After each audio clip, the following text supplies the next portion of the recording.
Right, it is Monday morning, approximately 11 a.m. What is it, 25th of April? It's supposed to be a cold day today, but the sun's been out all morning. There's a little bit of cloud about, and it's feeling very pleasant. It's supposed to be only about 10, but it feels more like 20. Just a quick video really on, so I mentioned in the last few videos that the Persicaria is starting to do quite well. I have actually just cut this. Two reasons. I know it seems early, but one, we were possibly going to get a frost. There's another good clump there. So yeah, we were going to get due to get a frost maybe last night, which we didn't. It got down to about 4 degrees. Tonight it's saying 3 degrees, so I'm not actually going to protect anything. But if you've got growth on a plant that's easy to propagate, rather than let it get frost off, why not cut it and propagate it? So this is what we're going to do. Like I say, this Persicaria here, this particular clump was over 2 foot, so I've cut it down to probably just over 1 foot now, so that should thicken up, make a nice little clump. So let's have a look at the process of propagating. It is one of the most easiest, I believe, early plants to propagate. Real simple. Let's have a look. So I've got the propagations, I've already cut them.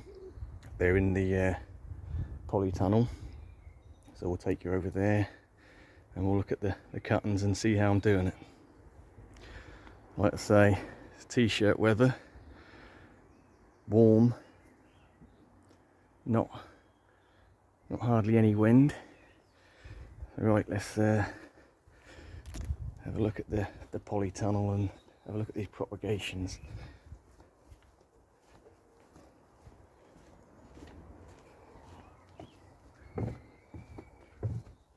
Right, so obviously it is quite warm in here. I've actually got the thermometer down at floor level and it's still reading 26. So days like this I do have the door open, obviously, to allow some airflow. I have moved some plants from indoors to outside. Some of the alocasias that weren't doing so well indoors, they sort of got down to 1 leaf over the winter. So with the increased light and heat in here, they should start picking up and doing well.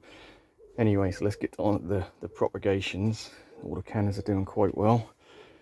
So basically I've got a tub of water here, and what I've done is literally just put some mould plant pots to divide off the cuttings.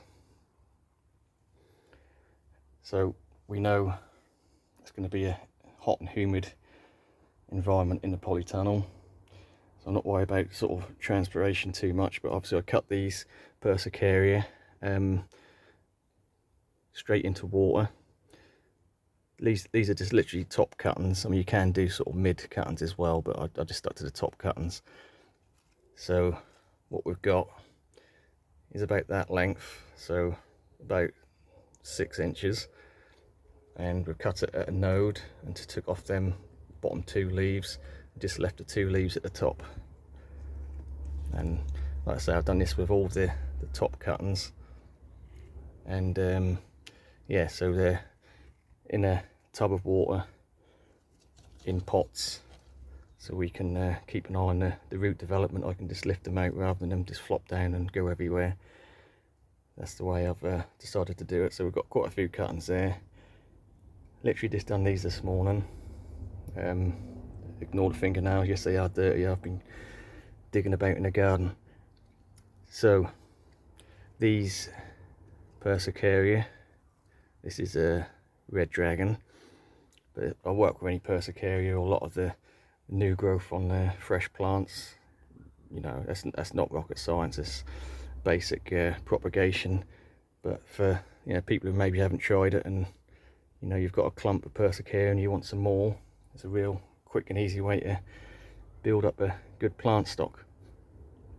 Yeah, so not really much else to say. So again, we're just getting a decent length, about 6 inches, and where that node is, where the leaf comes out, just cut just underneath that at an angle so it can uptake plenty of water.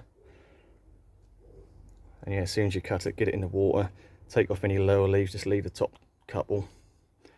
And with the warmth and humidity in this polytunnel, I believe these will probably root within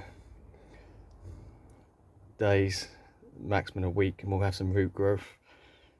When we start getting some roots maybe an inch or two long, then at that point I'll pot them up, and I tend to pot them up 3 or 4 cuttings in a pot, and you get a nice little clump, and they can go, you know, grow them on for a bit and then get them straight in the garden, or give them to friends, sell them, whatever you want to do with them. Real easy plant to propagate. Right, so that's really it for propagation. I will just say keep an eye out for viewers in the UK in your Wilkinson's stores. They're doing some quite nice plants at the minute, so I bought a couple of these Butalons. Yeah, £3, and they flower all summer. You can see there's sort of quite a nice interesting flower on them, so for £3 got a couple of them. Again, that they'll probably be a good candidate to propagate. Yeah, anyway, so we've got some of the colocaceas coming up now, some faster than others. I have got some more on the way in the post. Going to try some different ones this year. Colocaceas, we're going to try Marigold,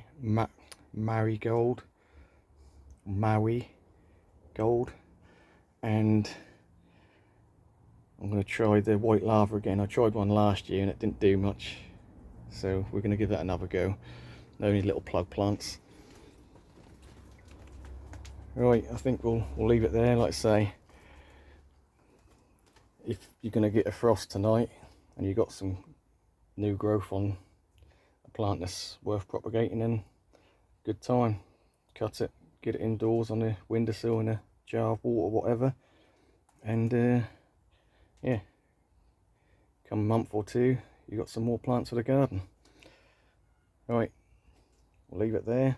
See you in the next one.